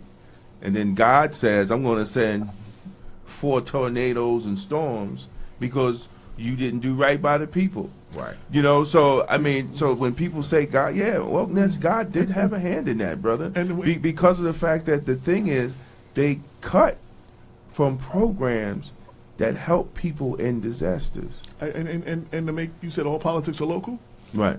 Astorino's saving grace, his touting point is he never raised the taxes once. 7 years. Okay, but check this out. He's cut all kinds of programs. He never raised taxes once. He cut multiple programs throughout the county that help people of color and poor. He closed the probation office in Mount Vernon, which he lied and said that they were cutting back on posts, but which they didn't. They just moved those employees to Peekskill to help those whiter employees that live further up New York State, so they don't have to drive all the way down to Mount Vernon. Right, so the jail is a damn mess where ceilings is falling and knocking out correction officers. Where we have in the new penitentiary, where we have 3 elevators that haven't worked at the same damn time in over 4 years. So this Sound is like now. so the county infrastructure.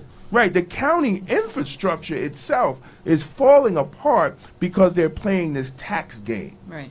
They're playing this tax game, and the only thing it's going to do is going to put us down the line. While Astorino's somewhere, he might be a commentator on Fox News. But guess what? We're going to have to pay that toll sooner or later. And they said even in White Plains, they got some buildings that could really use some infrastructure is kind of crumbling a little bit, but they're not doing nothing about it. Well, we have some issues with the parking garages. We just got. Well, I wouldn't have known reports, that. They look a lot better than mine. We are not supposed to talk about it yet. Yeah. You know what? If we want to get, hold on, I got a suggestion, everyone. If we want to get White Plains infrastructure fixed, what we need to do is tell Rich and Joe to file a suit for shoddy workmanship. And that's going to be shorter. That's what we need to do. That's what they specialize. No, he said, but what he was saying is we wouldn't be able to know because they look a lot better than the ones in Mount Vernon. That's I know you didn't hear that whole conversation. I'm listening to him like, huh? Wait, they do look like a lot nicer, though, yeah. But I want to also go back to the whole thing about the planning. Yes. The cities are supposed to have plans in place a master for disaster. Yes, and yes. especially, a place like San Juan, Puerto Rico, that they have, these hurricanes are not something that is a surprise. So I'm sure that they have a plan in place, but no, they don't. First of all, where is that implementation? And the money. There's no plan for something that catastrophic. I hope so, because Mount Vernon's been working on. Maybe not for that. Not something of that. But there has to be a rescue. There has to be a plan. Right. Well, there is. You just can't. They just can't rescue anybody. There's no infrastructure. True, but politicians. See, we know the game. You know, they say, all right, we want to, what they call advisor or the people that help them with the plan. They hire their little friend. He don't know what the hell he's doing, right? So they go online. They pay him a lot of money. Great example, right? Rudy Giuliani, when he was mayor, right? He put the disaster. He put the disaster headquarters. All these TVs and all this great stuff. It looked good on TV, right? Just command center, super command center, right? And what did he do? He put it across the street from the World Trade Center. So when the World Trade Center was attacked, guess what building fell too? That building too, the building with the command center. Right. See, this is the and this was after it was attacked the first time. So why would you put the command center? Right across the street where the building was attacked before, right? In a high target zone, it doesn't make sense. But this is what happens. We need more common sense in politics. We really do. Because we don't have that. And that's and the people that do have it, that fight to get in office, unfortunately, the party and the system fights to keep you out. Yeah. That's why I say, I don't know if my brother Ron is still on the phone or not. Ron still there? Yes, Ron. Okay, I don't want him to think that we just. That's okay. I'm enjoying the moment. Yeah. I didn't want you to think that we got you on the phone and the issue at hand wasn't. It's just all kind of ties. But Ron, we're not going to keep. We got about 10 minutes. I want Milagros to close out because she's running for mayor in White Plains. But we got we got a 5 minute. We got to deal with another issue for 5 minutes. But I want to give you. I want to give you 2 minutes to close out, brother. Just with some last words about what's going on and how you feel about the situation that you called for, and Well, we just got to keep fighting as a whole, as a unity, as one. Whatever, because we already know what we have on the table. We're not blind. We know what's going on, and we got to keep on pushing.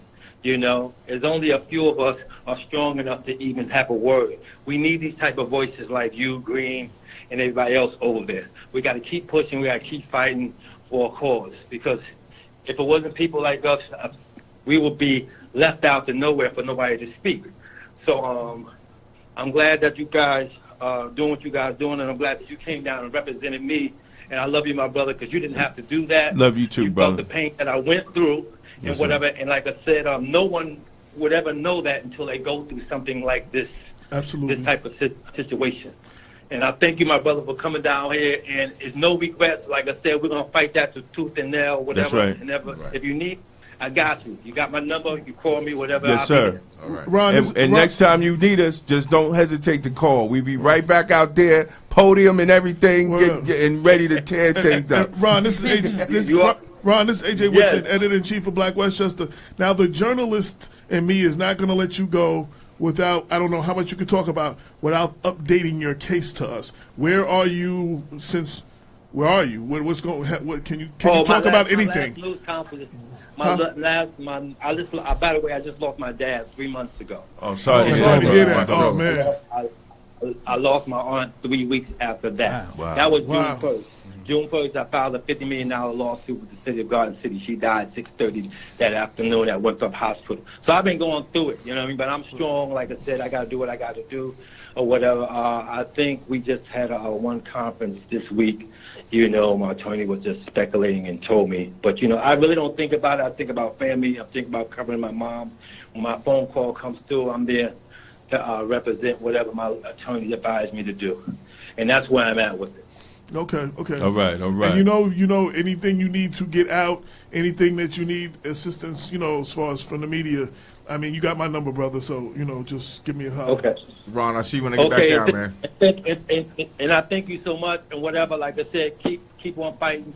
We know the real truth. We know what happened, and we're not going to lay down for some bullshit. That's right. Absolutely. There you go. All right. Okay. All right, my brother. All right, later. Now, on to Milagros. We want to give you time to wrap up. Where are you at in your race? What do you want people to know? You are still running to November, so people know. We are moving strongly and forward and to November 7th. And as I said before, we keep on getting more and more endorsements. And now it's going to be citywide. So there is a lot of people that are not happy in White Plains for many different reasons. And I don't think that in the time that we have left I can start talking about them. But you mentioned one before that is very important to me to address, that is the story of two cities. And I think that that's an important subject that needs to be taken care of, and we need to be a city, one city for everybody, not that some laws are for one side of the city or some people in the city. We are all the same, and all laws applies to everybody. Right. And that's why I really thank you very much for the invitation here today. Absolutely. And I hope that and then it's an open door. It's an open door. Don't let this be the last time you come. Thank you, because I mean I like this type of conversation where you really say what you need to say, and people is not going to be agreeing with everything, but I think that the truth and half-truths don't go anywhere.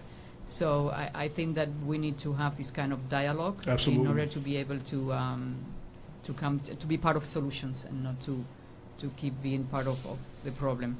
And I just wanted to clarify that, yes, when we talk about Puerto Rico before, it has been monumental. I mean, it has been unprecedented what happened there. And even having a plan would not have been the solution, but I'm sure that they have a plan, and but it will be good to see if the federal government is helping to bring this up. And that plan most likely is not enough, but there are other examples around the world with major disasters. The UN also, I assume, is part of the efforts, and I think that we all as Americans needs to make sure that they get the help that they need and do whatever we can. I mean, locally, if we look back, and Lisa Best actually commented on this, we plan or no plan, we wasn't ready for Sandy. No, Sandy was tough. Sandy was, there was people out of power for 3-4 weeks to a month. We were not prepared for Sandy, and there are supposed to be. I'm talking about the whole East Coast region. You know what I'm saying? Was not prepared for Sandy. And then we get one or two, and luckily these bad storms have veered a different direction, because one of the projections was to come up the East Coast for about 2 or 3 of them, and they just ended up either going out to the water or going somewhere else or weakening. But those storms could have continued on and been worse to Sandy when they came up here, and we wouldn't have been. We'd be without power right now. Yeah, I just think that I think as a whole, our government entities really need to get it together when it comes to responding. We can't continue to see our people, after the storm is hit, then our people don't get the relief for 30, 60 days. You have mayors and governors that are begging, in some cases, our constituents in Washington D.C. for relief funds. That's appalling. It has to become better. And I know that you can't plan for it, but when it happens, it shouldn't be a delay in services rendered. Because as an American citizen who said we pay taxes, it should be a plan. Like, listen, the storm's going to hit. When it's over, we're going to get this going. We're going to send this amount of money, and we're going to get it going. And the media. There's a lot more going on in Puerto Rico than just the resources. I mean, the resources are there. I mean, if you look at the port, there's hundreds and hundreds and hundreds of rotting. What do you call those big things? The cargo. Those cargo things. They're rotting because the union truck drivers are not driving the trucks. They've got their own stuff going on now. I mean, and it's a lot more than just FEMA. It's the people themselves that are there that are also, some of them causing an issue as far as getting the services and the stuff delivered.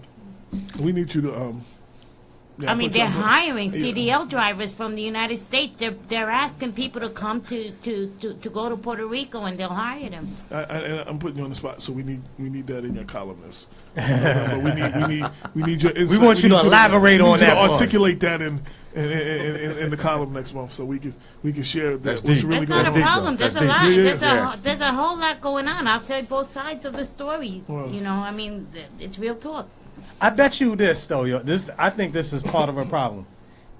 If we were to foil Mount Vernon has a civil defense, a civil defense office or something. Right, okay. We have a position.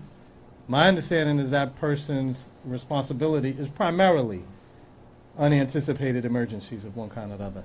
If we were to foil right now for a emergency evacuation plan for the city of Mount Vernon in the event that the nuclear power plant that our current mayor, Indian Point, used to advocate for, by the way, to maintain its opening, we won't have that plan.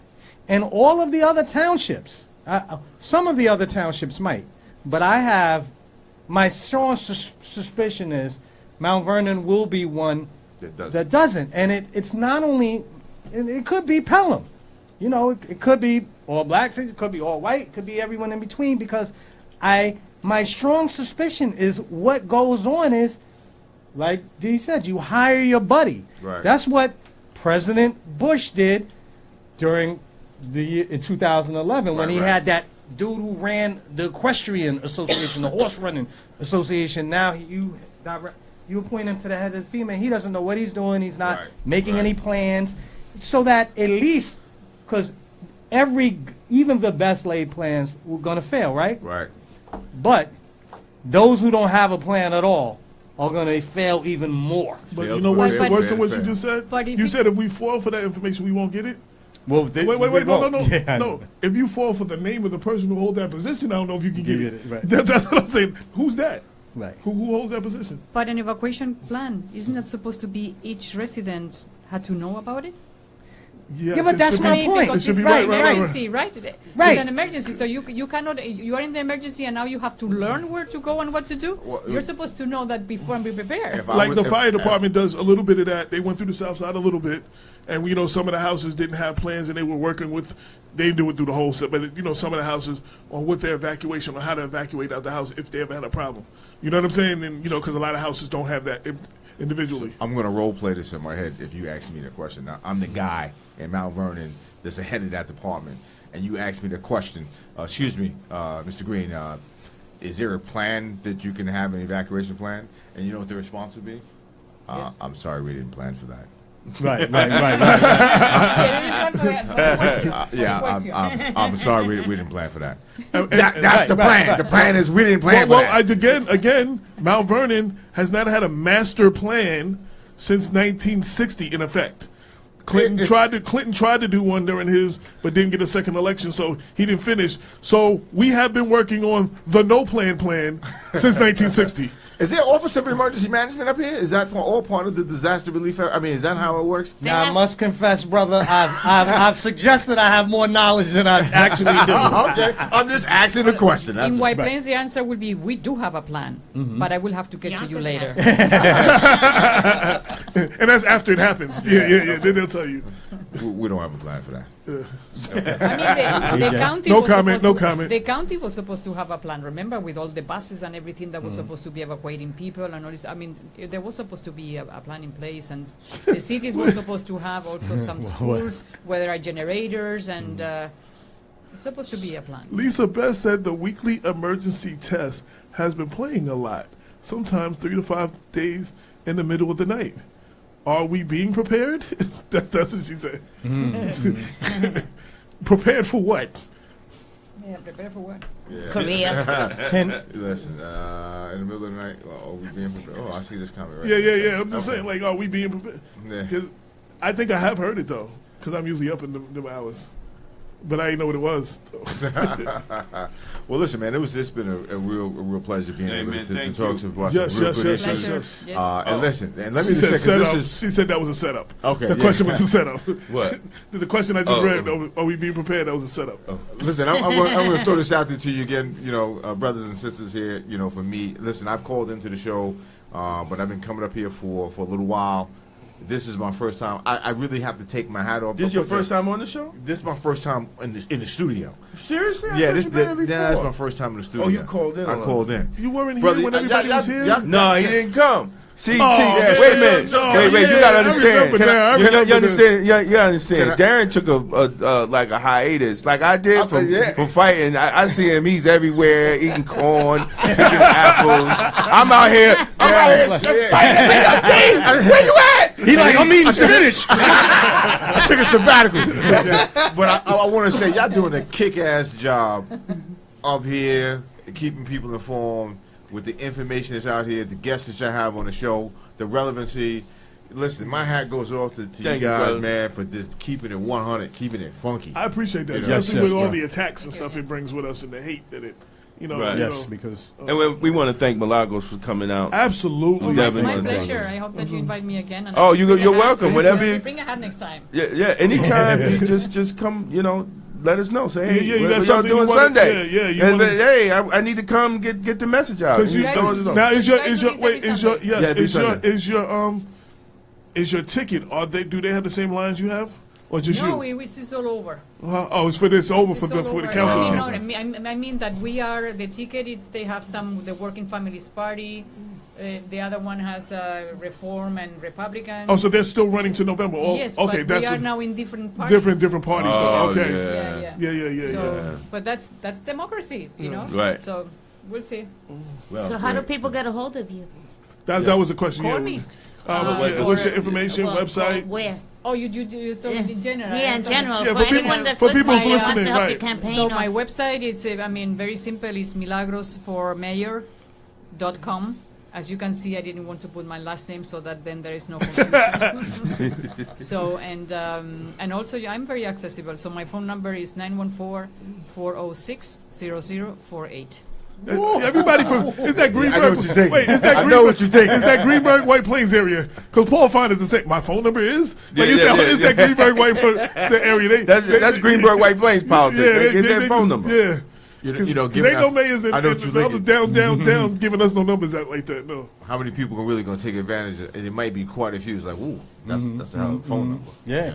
But that's a good thing. That means that shows you ain't scared. Right. Lisa Beth said, great show, everyone. And I want to thank our guests for coming. And again, like I said, open door policy. You've always been invited, but you just came for the first time. Yeah, I'm you coming are back invited. now. You are invited anytime you want to come. Let us know. Anytime there's something you want to address, particularly before the election, after the election, dealing with White Plains politics, anything. And same thing with the newspaper. You need a word to get out. Let me know. So you did a great job with the newspaper. You put me in the cover. Thank you very much. Yes. Did you see the newest one? Thank you. Yeah. Sorry about that. Yeah, if you didn't get it, it's right outside. The cover said that if elected, I will be the first mayor in the county, but it's elected Latino. Right. If elected, I will be the first Latino mayor in the entire state of New York. And the reason I did that because when I Googled it, some dude came up in some city I had never heard of, and I didn't have time to verify that. So, you know what I'm saying? That's why I specifically. There is a Margarita, but she has a Spanish, he's a Latino name. Right. But it's because I Googled, I specifically Googled first Latino mayor in New York, and someone's name came up in a city I had never heard of. It was too close to the deadline for me to verify. So we're Westchester. So I said Westchester. I said Westchester specifically because we're Westchester. Good reporter. You are a good reporter. You check it. Yeah, I couldn't confirm this. So I believe that's true, but I like I said, I couldn't confirm it before the deadline. You look like you tapping. You about to say something? I'm not about to say anything. Oh, you about to? He got that tap going. Yeah. Okay. Yeah. Now we about to get into some heat. So I don't know if you want to stay. We're about to get into some Mount Vernon heat. And we're about to turn it on, so you might not want to be around for that. and we always let our guests know. Plausible deniability. I need to be in another heat. Is barbecue.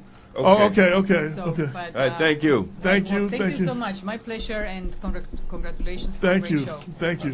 Pleasure having you. Take care. Travel safe. Now, everybody who wanted to know if we were going to discuss Thursday, this is the last few minutes of the show, and we are going to discuss Thursday. I know a bunch of people wanted to call. I know specifically Councilman Andre Wallace. If he can call up right now, I would like him to speak on. Yo, I got a question. Okay. What kind of punch do a sucker throw?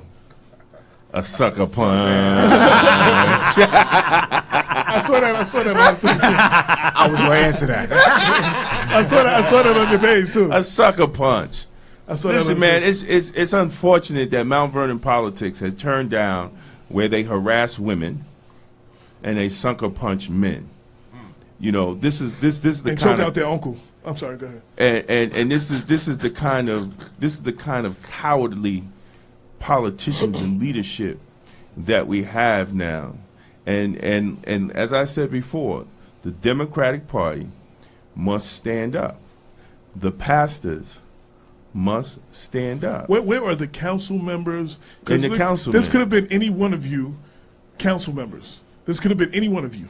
Any one of you. So where is the outrage from the current council? Where is the outrage from the council, other council candidates? Because this could have been you.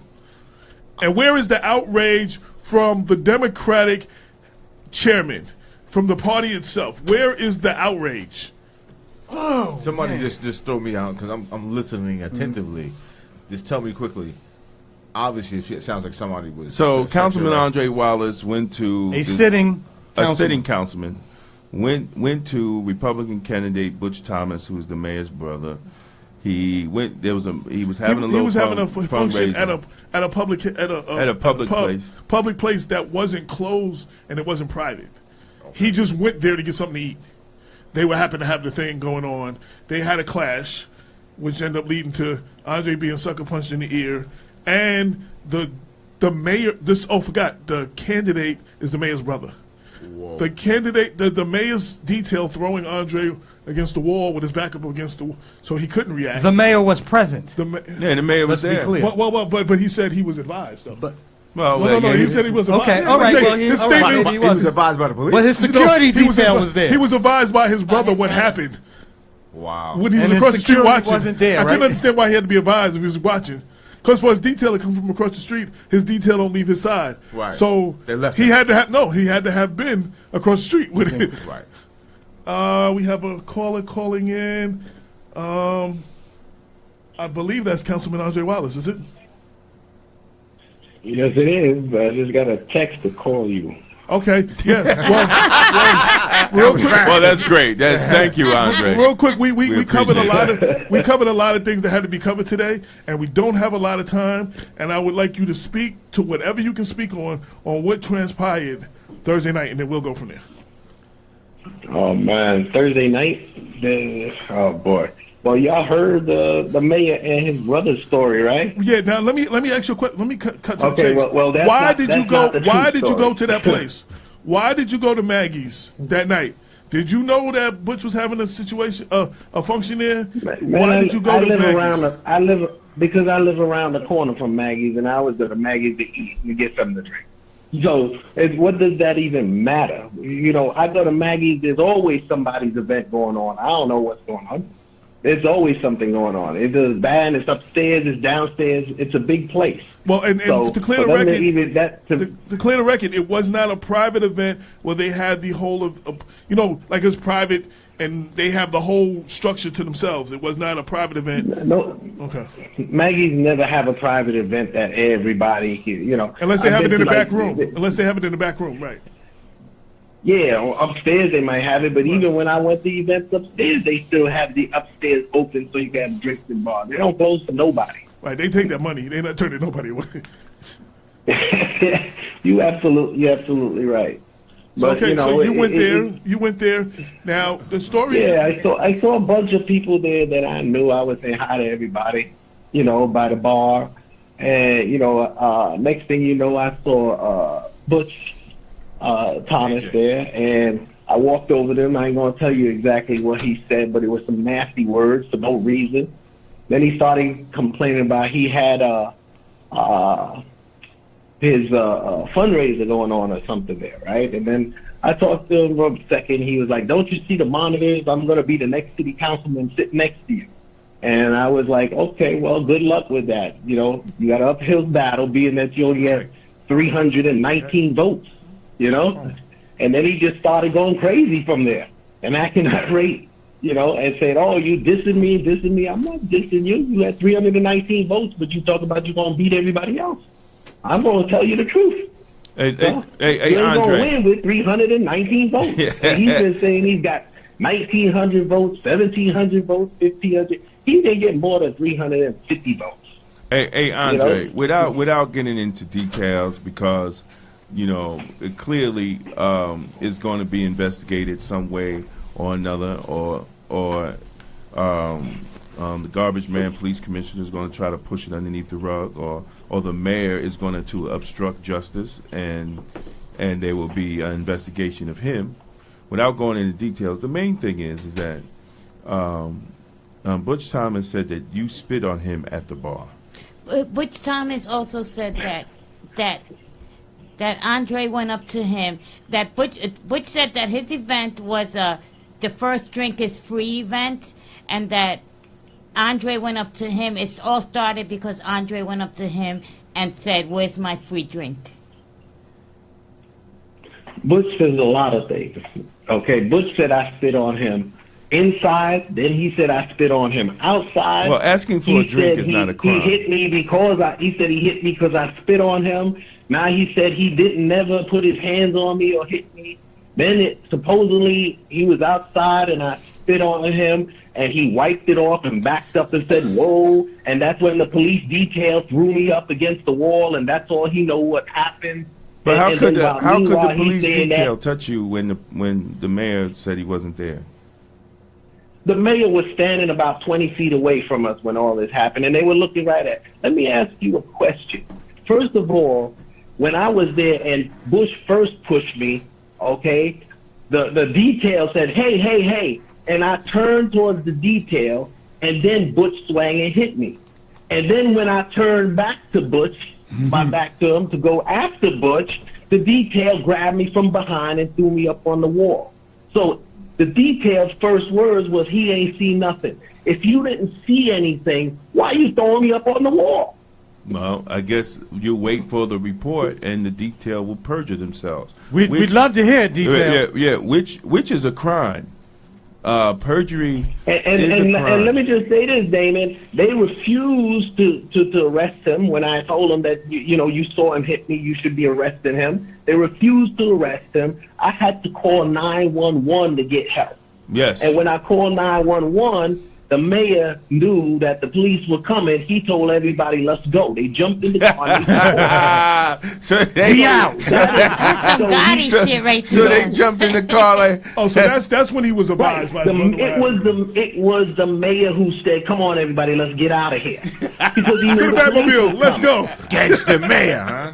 That's a gangster mayor. So he runs from trouble. For him to say he wasn't there. But now he said he was there, but he wasn't there. Well, his brother said he was there too. His brother say I spit on him outside, and he's saying, the mayor's saying that I walked up to him, started arguing with him, and spit on him on the inside. They can't even get a story together. So if you spit on him inside, clearly there should be video footage of inside Maggie's. I know Maggie's have a decent video camera, so clearly there should be some video footage. I would like to. I would like to challenge Butch Thomas to produce a DNA result of his shirt. If he got spit on, there would be some DNA to just send it, and that would stand up in court. And that would stand up in court, and also produce the video of Andre Wallace spitting on him, since he said it was inside. Since he said, and actually on News 12, he said it was at the bar on News 12. So I'm going to go by what he told News 12. But let me break down something real quick for you. He said it was at the bar. Remember? Yeah. Okay. But then if you listen to him on Yonkers on that little tape he did, he said that I spit on him. He raised his hands and said, "Whoa," wiped it off, backed up, and the detail slammed me up against the wall. That's all he knows. Now that happened outside around the corner. So how could you say you spit on me? I spit on you in the bar, and it happened.